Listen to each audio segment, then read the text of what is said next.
अस्सलाम वालेकुम व्यूवर्स, कैसे हैं आप लोग। आज हम लेकर आए हैं आप लोगों के लिए बहुत ही टेस्टी और मज़ेदार सी डिश जिसका नाम है अरवी गोश्त। ये बहुत टेस्टी और बहुत मज़ेदार बन के रेडी होता है।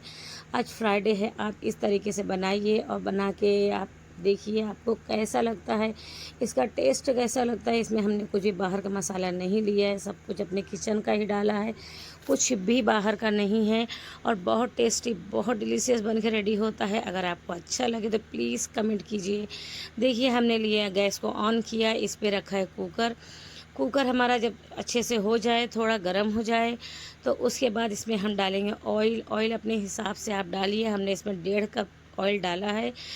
अगर आप ज़्यादा चिकना गोश्त लिए हैं, ज़्यादा फ़ैट वाला लिए हैं, तो आप ऑयल कम डालिए। और डालने के बाद इसमें देखिए साई ज़ीरा, बड़ी इलायची, छोटी इलायची, जावित्री, स्टार फूल और लौंग, इस इन सारी चीज़ों को हमने डाल दिया है। और डालने के बाद जब इसमें अच्छी सी आने लगेगी खुशबू, लगेगा कि मसाला हमारा थोड़ा हो गया है, तो इसमें हमने 2 से 3 मीडियम साइज़ के बारीक बारीक काट के हमने प्याज रखा हुआ था। अब इस लेवल पे इस पे हम डालेंगे प्याज जो हमने काट के रखा हुआ था। और प्याज डालने के बाद देखिए इसको हम गोल्डन ब्राउन करेंगे, ज़्यादा हमको इसको पकाना नहीं है, गोल्डन ब्राउन करेंगे। और प्याज देखिए हमारा अच्छे से फ्राई हो रहा है। और गोश्त को भी हमने अच्छे से, लगभग 800 ग्राम गोश्त था जिसको हमने अच्छे से वॉश करके रख लिया था, ताकि उसका छन्ने में, ताकि उसका सारा पानी जो है निकल जाए। और देखिए प्याज हमारा जो है पक रहा है। इस लेवल पे इसमें हम डालेंगे तेज़पत्ता। तेज़पत्ता हमको स्टार्टिंग में ही डाल देना चाहिए, पर हमारे माइंड से निकल गया था, इसीलिए हमने अभी डाला है तेज़पत्ता। तेज़पत्ता डालने के बाद इसमें थोड़ा सी डालेंगे नमक। नमक डालने से क्या होता है ना कि प्याज जो है जल्दी से ब्राउन हो जाती है और इसमें जो भी मतलब गीलापन रहता है जल्दी से ख़त्म हो जाता है।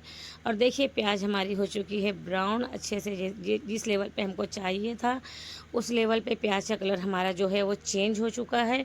और गोश्त देखिए हमने धो के रखा हुआ था, सारे इसका पानी जो है सब ख़त्म गोश्त का हमने निकाल दिया है। अब गोश्त को डालने के बाद इसको 4 से 5 मिनट तक लगभग इसको हम अच्छे से पकाएंगे, जब तक इसका पानी जो है, इसमें जो पानी निकलता है गोश्त में, वो ख़त्म नहीं हो जाता और ऑयल सेपरेट नहीं हो जाता है। इसको पकाने बाद देखिए ऑयल हमारा हो गया सेपरेट। अब इस लेवल पे इसमें हम डालेंगे अदरक लहसुन का पेस्ट।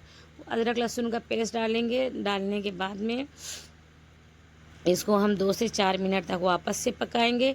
इससे इसका फ्लेवर और ज़्यादा बढ़ जाता है और ये और ज़्यादा टेस्टी हो जाता है। जितना इसको हम फ्राई करेंगे, भूंजेंगे, उतना ही इसका टेस्ट जो है और ज़्यादा अच्छा हो जाएगा। अब इस लेवल पे इस पे डालेंगे हम नमक।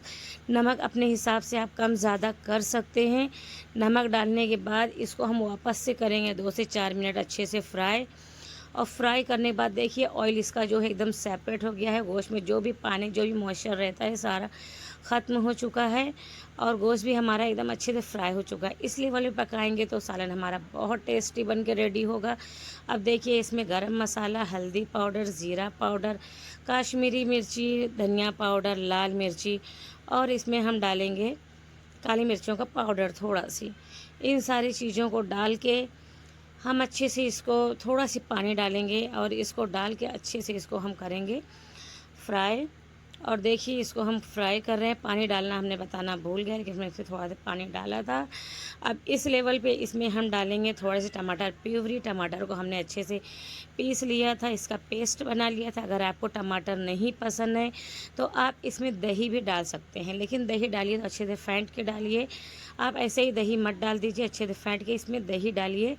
और देखिए इन सारी चीज़ों को हमने अच्छे से भून लिया है, फ्राई कर लिया है, पका लिया है, ताकि इसमें जो भी थे मतलब सारा इसका ऑयल सेपरेट हो गया है। अब वही कटोरी धो के हम इसमें डालेंगे पानी। पानी इतना डालना है कि इस विसल आने पर, मतलब इसकी लीड लगाने पर, गोश्त हमारा अच्छे से सॉफ्ट हो जाए, अच्छे से गल जाए और मसाला भी हमारा अच्छे से पक जाए। और देखिए पानी डालने के बाद इसमें हम लगाएंगे कुकर की लीड और इसको हम 8 से 10 विसल आने तक इसको हम अच्छे से पकाएंगे। और चलिए ये हमारा पक रहा है, जब तक हम गैस पे लेंगे पैन। पैन में डालेंगे ऑयल। ऑयल आप कम ही डालिए, ज़्यादा नहीं डालिए, क्योंकि इसमें हमको अरवी को फ्राई करना है। अरवी को फ्राई करने के बाद उसमें जो भी चिपचिपाहट रहती है, जो चिकनापन रहता है, वो सारे जो है ख़त्म हो जाता है। तो इसको देखिए ऑयल हमारा गर्म हो गया है। अब इसमें ऑयल में हम डालेंगे अरुई को हम अच्छे से करेंगे 2 से 3 मिनट तक इसको हम फ्राई करेंगे, जब तक ये अच्छे से हमारा फ्राई नहीं हो जाता। देखिए अरुई हमारा हो गया फ्राई, या कुकर में भी 8 से 10 विसल आ चुके हैं। अब हम कुकर की लीड को खोलेंगे और देखेंगे, देखिए मसाला हमारा कितने अच्छे से पक चुका है, बिल्कुल भी इसको भूनने की ज़रूरत नहीं है। ऑयल हमारा सेपरेट हो गया है और सालन भी देखिए हमारा कितना टेस्टी है। अगर लगता है तो आप ऐसे भुंजा भुंजा भी निकाल के सर्व कर सकते हैं, लेकिन हमको चाहिए ग्रेवी। इसके लिए देखिए मसाला हमारा जो है बहुत परफेक्ट हो गया है, एकदम अच्छा रेडी हुआ है। अब इस लेवल पे इस पर हम डालेंगे अरुई, जो कि हमने अच्छे से फ्राई करके रखा हुआ था। अरुई डालने के बाद देखिए अरुई डालेंगे, अरुई डालने के बाद इसको हम 2 से 4 मिनट तक अच्छे से इसको हम मिक्स करेंगे। और देखिए कितना टेस्टी हमारा सालन जो है दिख रहा है, बहुत टेस्टी दिख रहा है। और सोचिए जब देखने में इतना टेस्टी दिख रहा है तो खाने में क्या ही टेस्टी होगा। ये बहुत अच्छा दिख रहा है। इसमें अपने हमको जितना भी ग्रेवी चाहिए, जितना भी सालन चाहिए, उसके हिसाब से पानी डालिए। अगर आपको ज़्यादा गाढ़ा पसंद है तो आप पानी कम डालिए, अगर पतला पसंद है। अभी ये हम जो सालन बना रहे हैं, जो ग्रेवी बना रहे हैं, इसमें हम पानी इतना डाल रहे हैं कि ना ज़्यादा गाढ़ा रहे ना ज़्यादा पतला रहे, मीडियम सालन हमारा बन के रेडी होगा, जो ग्रेवी हमको चाहिए।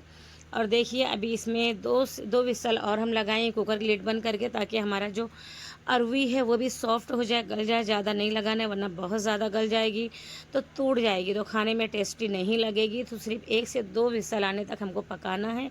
अब देखिए हमने 1 से 2 विसल हमने इसमें लगा लिया है। अरवी भी हमारी हो गई है सॉफ्ट और ऑयल भी हमारा हो गया सेपरेट। और देखने में भी सालन हमारा बहुत टेस्टी, बहुत ही मज़ेदार, एकदम सुपर डुपर रेसिपी दिख रही है, बहुत टेस्टी लग रहा है। और सालन भी हमारा एकदम दानेदार, मज़ेदार और एकदम टेस्टी बन के रेडी हो गया है। और इसको आप आज फ्राइडे है, आज बनाएंगे तो आपको बहुत ही अच्छा लगने वाला है ये। और इस लेवल पे इसको चलते हैं, हम करते हैं सर्व और देखते हैं हमारा सालन कितना ही टेस्टी बन के रेडी हुआ है। हमारा मकसद है आपके लिए ऐसे ही इजी और सिंपल तरीके से रेसिपी हम आपके लिए लेकर आएँ, और जिसके लिए आप हमारे चैनल को फॉलो कीजिए, शेयर कीजिए, सब्सक्राइब करना बिल्कुल मत भूलिए, लाइक कीजिए। ऐसे ही अच्छी अच्छी रेसिपी पाने के लिए आप हमारे चैनल को प्लीज़ प्लीज़ प्लीज़ सब्सक्राइब कीजिए। और बिल्कुल ही घर के मसालों में आपको हम ये रेसिपी लेकर आएंगे, बिल्कुल ही ज़्यादा एक्स्ट्रा मसाले नहीं डालेंगे, ना ही बाहर का कुछ सामान इसमें डालेंगे, ना ही कुछ चीज़ें हम इसमें यूज़ करेंगे। बिल्कुल सारी चीज़ें हम घर का ही इसमें डालते हैं, जिससे आप लोगों को बनाने में बहुत ईजी, बहुत ही सिंपल लगेगा। प्लीज़ हमारे चैनल को सब्सक्राइब कीजिए। अल्लाह हाफिज़।